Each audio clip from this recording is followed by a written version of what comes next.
Vidéo un petit peu particulière aujourd'hui, puisqu'on va voyager dans le temps. On va faire retour à le futur, mais avec un petit guide. Vous savez que j'aime bien tout ce qui est livre et écriture. D'ailleurs, je, j'expose ici mon deuxième livre, alors c'est pas le dernier, La France en Formule 1. Voilà, comme ça je fais une petite pub, mais il y aura toutes les références en description. Une petite collection de casquettes là, sympathique, Alfa Romeo F1 Team, Senna, encore Alfa Romeo. C'était le numéro de Antonio Giovinazzi. Une très récente, dédicacée par Mickey Biasion en personne, champion du monde des rallyes, à la fin des années 80 sur Lancia Delta. Et puis là, petit clin d'œil à mes amis du club Alfa Romeo Côte d'Azur, avec la casquette. Et puis là, c'est un autographe de Antonio Giovinazzi. J'avais pu l'approcher l'an dernier lors de la manche du WEC à Imola. Et il m'avait fait une petite dédicace pour justement le club Alfa Romeo, qui fait Côte d'Azur, qui fêtait ses 5 ans. Voilà. Mais c'est pas ça qui nous intéresse aujourd'hui. Ce qui nous intéresse aujourd'hui, c'est ça. Regardez, c'est un guide, c'est le programme du Grand Prix de Monaco 1987. Et au passage, petit coucou à mon ami Nathanaël, puisque c'est lui qui m'a déniché ça dans une brocante. Donc on va voir un petit peu de plus près ce qu'il y avait à l'intérieur et vous allez voir que ça permet vraiment de replonger dans le contexte d'une époque.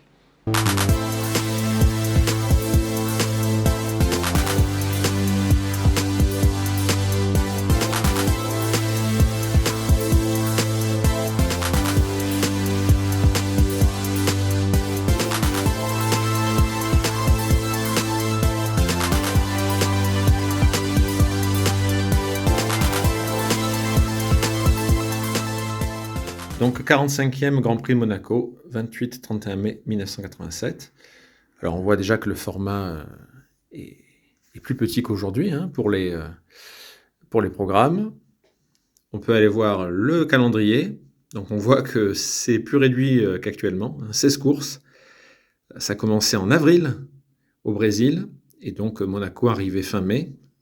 Depuis l'an dernier, Monaco maintenant se retrouve au mois de juin. Donc c'est un petit peu changé. Voilà, on a les affiches typiques années 80. Très très sympa ce design d'époque.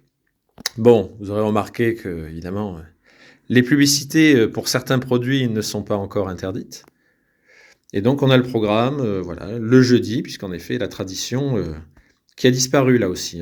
La tradition, c'était que les essais libres avaient lieu le jeudi.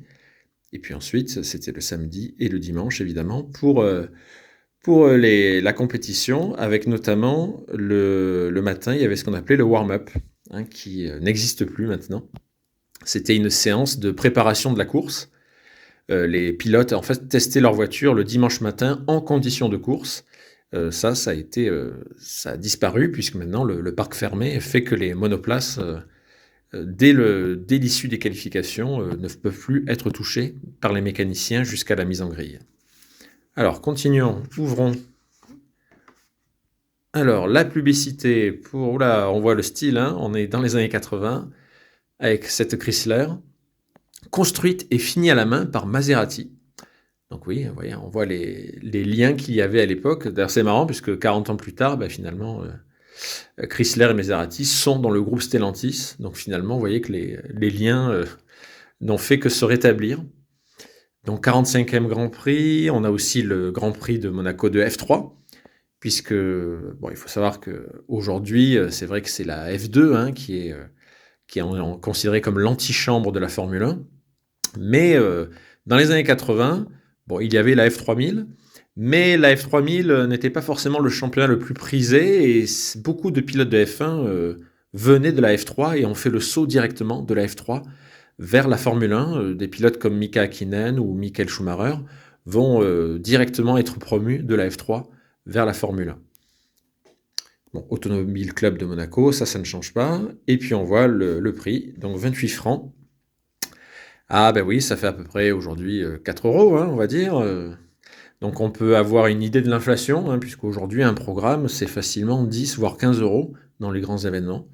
Donc à l'époque, 28 francs. On a le sommaire, le président de la FIA, le programme, Course de voiture de super production Coca-Cola, donc on a le petit sponsor.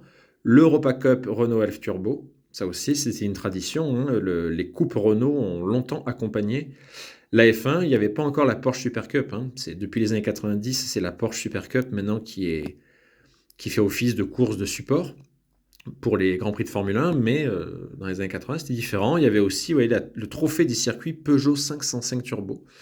Donc on voit à quel point les marques françaises étaient très, très, très implantées, hein. Et puis donc ensuite, on avait le Grand Prix de Monaco F3, la F1, et puis on va voir ensuite, hein, il y a tout le guide, équipe par équipe.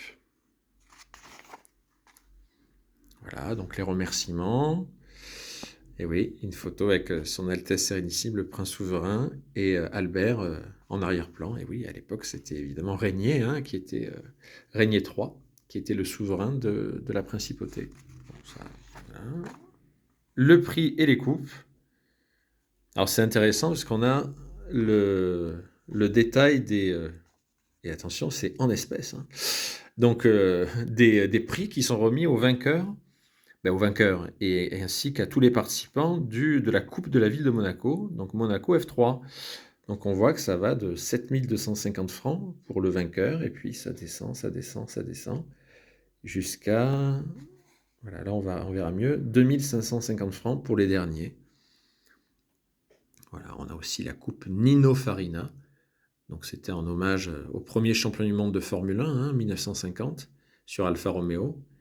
Et puis d'autres coupes. La coupe Ronnie Peterson, aussi, pilote tragiquement disparu en 1978 suite à un accident au départ du Grand Prix d'Italie à Monza.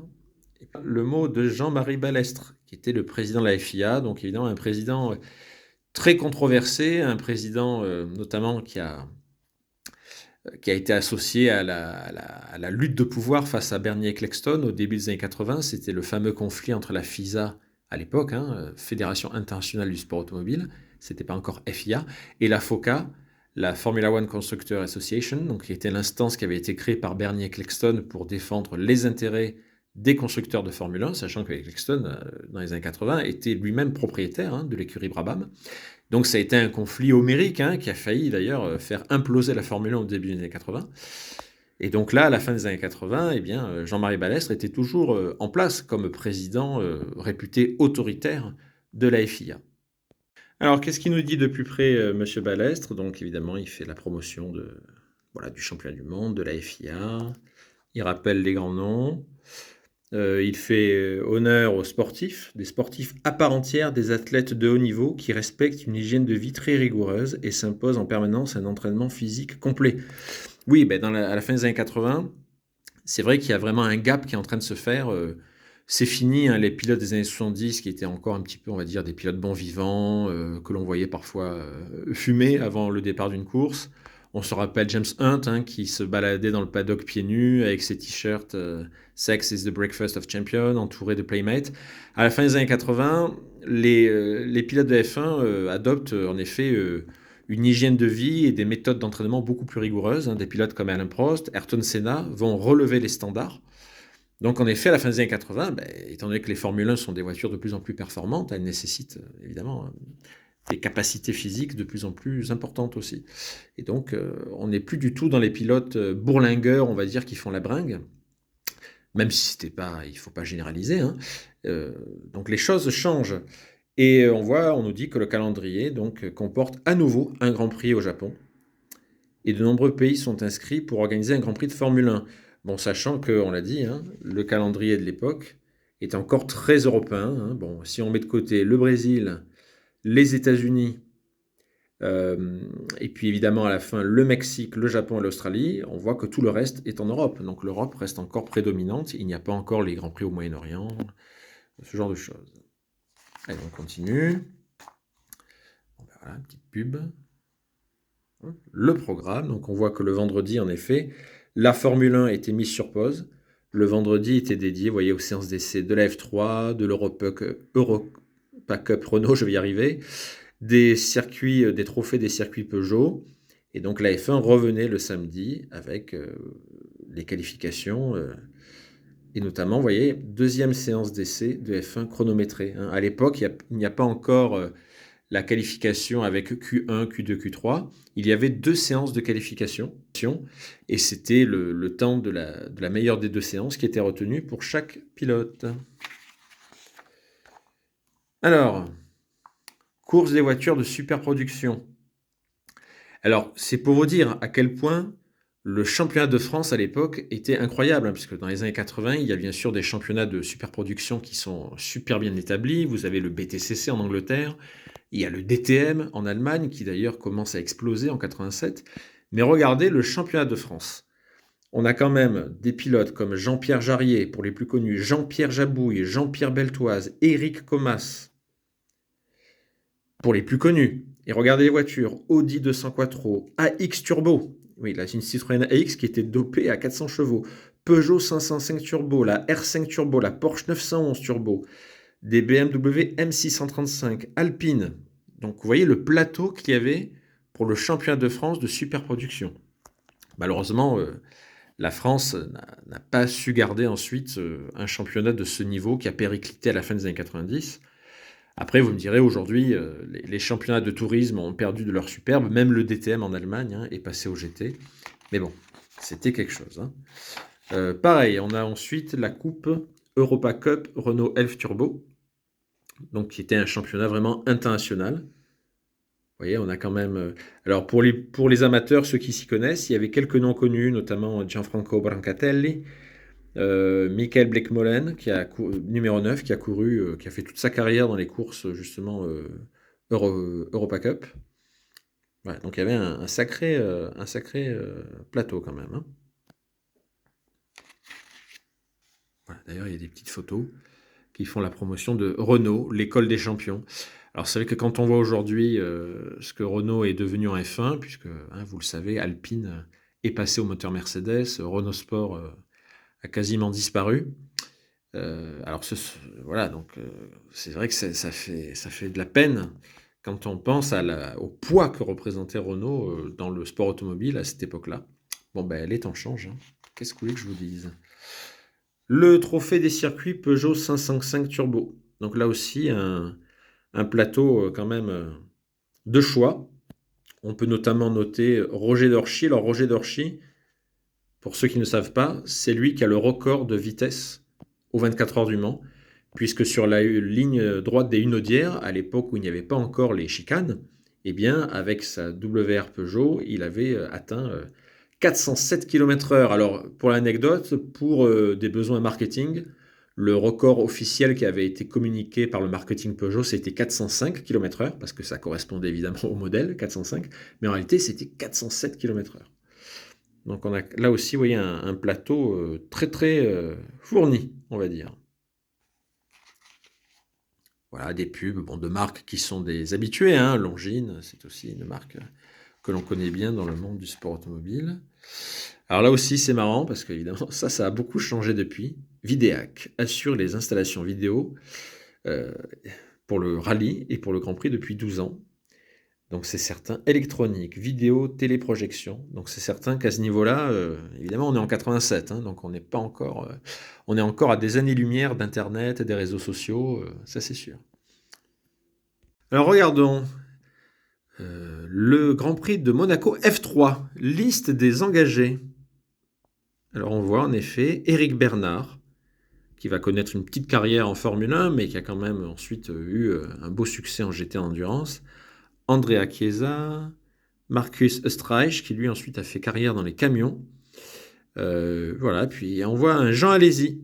Et oui, Jean Alesi, qui court sur une Dallara 1987. À l'époque, il est dans le championnat de France de F3. D'ailleurs, qu'il va remporter en 1987 avec Oreca, avant de passer en 88 en F3000. On a Johnny Herbert, Éric Comas. Donc, vous voyez, des pilotes qui vont marquer la F1 de la fin des années 80 et des années 90. Rinaldo Capello, qui lui est connu pour avoir remporté à de nombreuses reprises les 24 heures du Mans avec Audi dans les années 2000. Voilà. Philippe Gache, ami de Jean Alesi. Gianni Morbidelli, Nicolas Larini. Donc, vous voyez qu'eux aussi, Damon Hill, futur champion du monde de Formule 1 en 1996, qui là en 87 est encore au début de sa carrière, Bernd Schneider qui a été le plus grand champion de DTM. Il a fait que quelques courses en Formule 1. Après, il va surtout connaître la gloire avec Mercedes en DTM.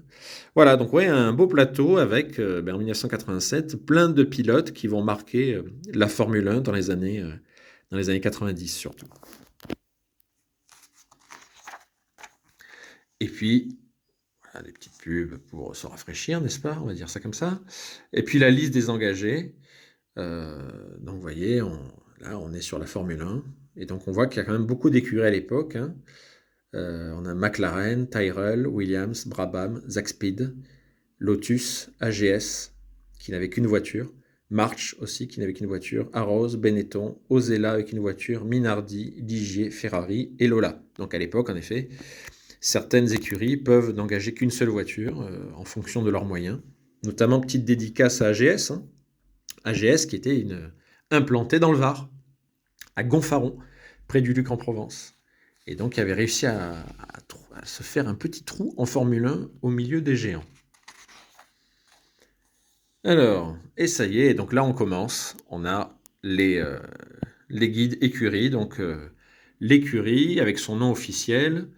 Donc bon, on va pas dire le premier mot, mais bon, vous avez très bien compris de quoi il s'agit. McLaren Tag Turbo, puisqu'en effet en 1987, McLaren dispose toujours du moteur Tag, technique d'avant-garde, qui est en fait un moteur qui a été conçu par Porsche, mais qui a été financé par l'entreprise TAG, qui va ensuite devenir TAG-ER.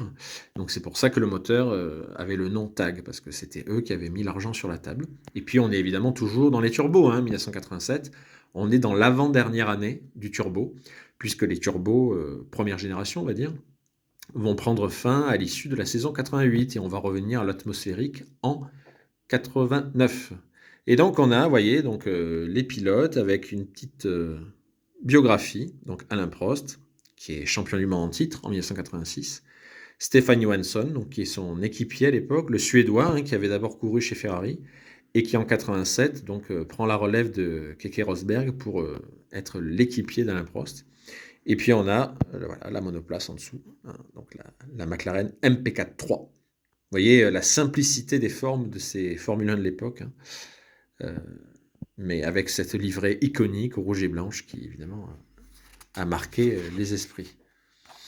Donc ensuite on a Tyrrell, voilà, avec Jonathan Palmer et Philippe Streff, donc le regretté Philippe Streff qui nous a quittés récemment et qui a surtout été associé à l'écurie AGS, mais qui malheureusement en 89 subira un très, très grave accident avant le début de la saison qui le laissera donc tétraplégique.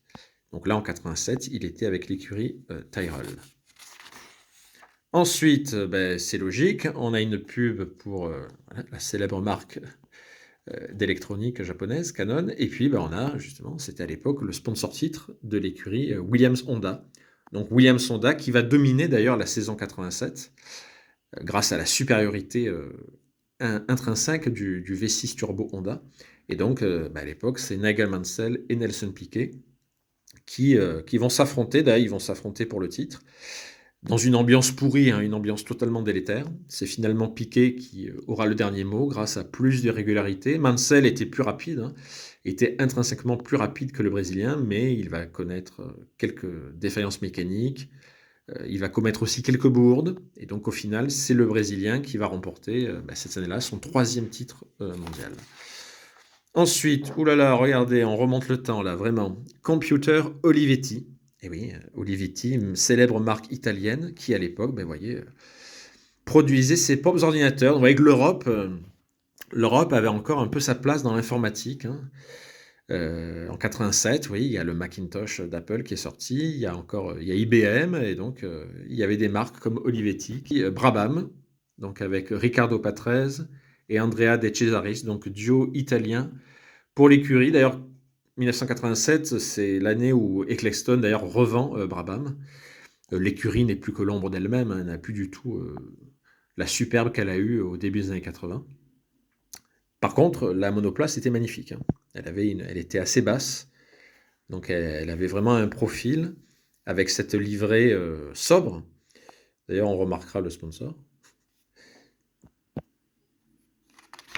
Ensuite, voilà, Candy, autre marque d'électroménager bien connue, ben voilà, qui fait sa pub. Là, on a Zaxpeed, donc qui était une écurie allemande, qui avait ses propres monoplaces et même aussi ses propres moteurs. Bon, ça a été très compliqué. Avec Martin Brundle, qui à l'époque, voilà, est encore en début de carrière. Et puis Christian Danner, qui lui va avoir une carrière très très brève en F1. Il va rebondir aux États-Unis et puis en DTM surtout. Ensuite, eh bien, nous avons Lotus. Lotus Honda. Alors en 87, les fans s'étaient étranglés parce que, ben, comme vous le constatez, les Lotus n'avaient plus la fameuse livrée noir et or de leur précédent sponsor JPS. Donc là, vous voyez quel est le nouveau sponsor qui prend la relève. Et donc, bah, évidemment, marketing oblige, les Lotus étaient devenus toutes jaunes.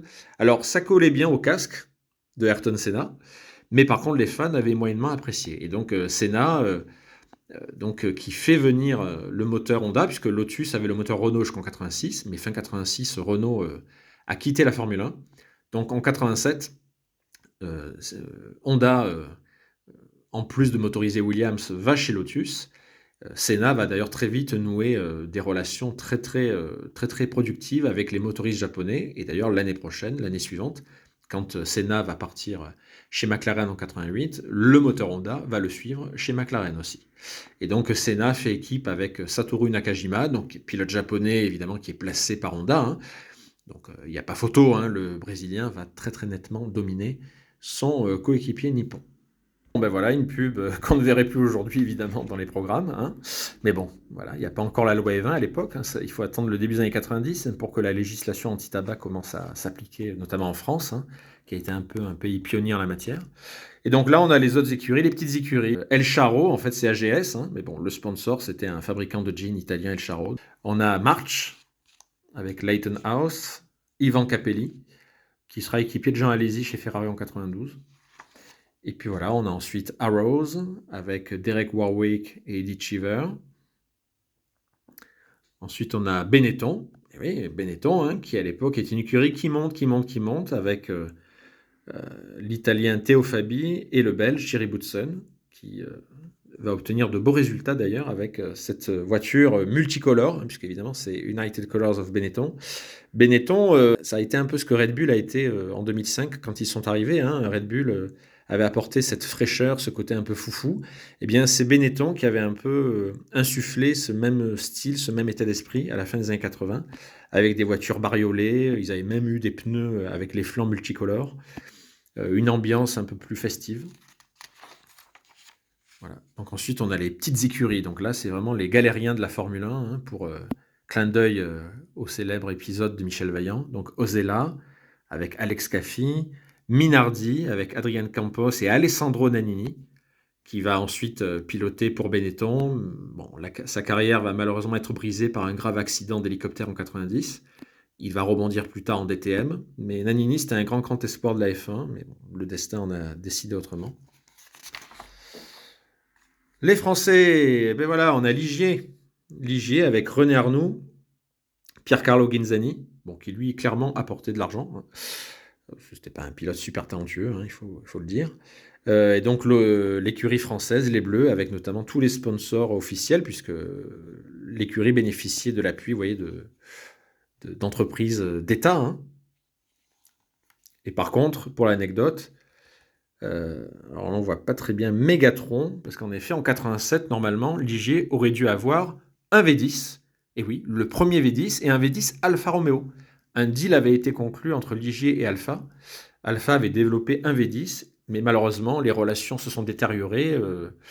Lors des premiers essais, des critiques très fortes ont été émises contre le moteur italien, notamment dans la presse. René Arnoux, notamment, s'est plaint de la piètre qualité technique du moteur Alfa. Et en fait, Alfa a été piqué au vif par cet affront médiatique et en a profité pour mettre un terme brutal à l'accord. Il faut dire que derrière, Alfa venait d'être racheté par Fiat, et Fiat a aussi mis le holà pour, je dirais, réduire les coûts et arrêter l'aventure en F1 d'Alfa Romeo, qui était très coûteuse. Et donc finalement, Ligier a dû, en catastrophe, se rabattre sur le moteur Mégatron. Là, on a une pub, les huiles Agip. Ah, les marques italiennes, bien mises en évidence. Fiat, Ferrari, on voit Alfa Romeo avec l'Alfetta GTV. Alors, là, on a Ferrari avec Michele Alboreto et Gerhard Berger qui dispute cette année-là sa première saison avec Ferrari. D'ailleurs, il remportera 2 courses cette année-là avec la Scuderia. Et voilà la monoplace de cette année. Alors, ensuite, on a Larousse, écurie française. Et puis voilà, des pubs, TMC, Télé, Monte Carlo, incroyable. On a droit aussi au plan du circuit. Donc évidemment à l'époque, on voit que la rascasse est plus serrée, la sortie de la piscine aussi est beaucoup plus serrée. Ça passe pas à fond comme aujourd'hui.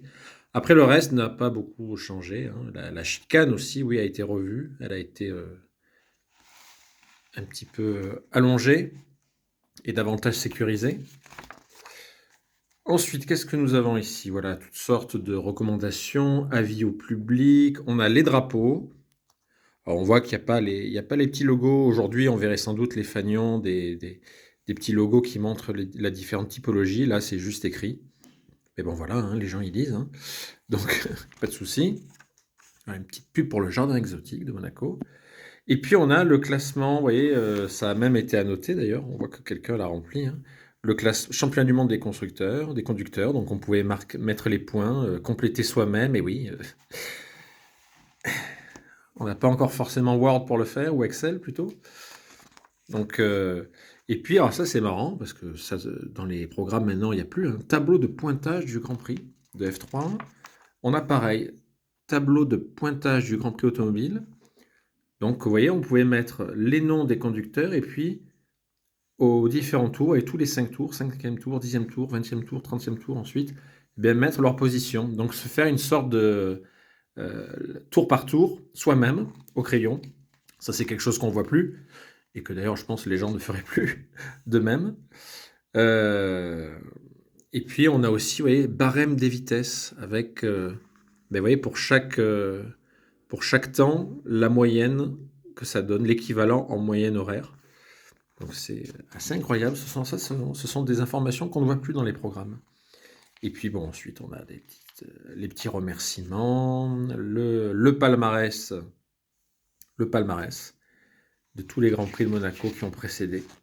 Voilà, année après année, avec le vainqueur, le temps, la moyenne. Donc là aussi, vous voyez, c'est des données chiffrées, statistiques qu'on ne verrait plus. Aujourd'hui, on aurait le palmarès avec l'année, le vainqueur et la voiture, mais on n'aurait pas toutes ces données chiffrées. Donc on voit qu'il y a un niveau de passion qui était peut-être encore plus élevé.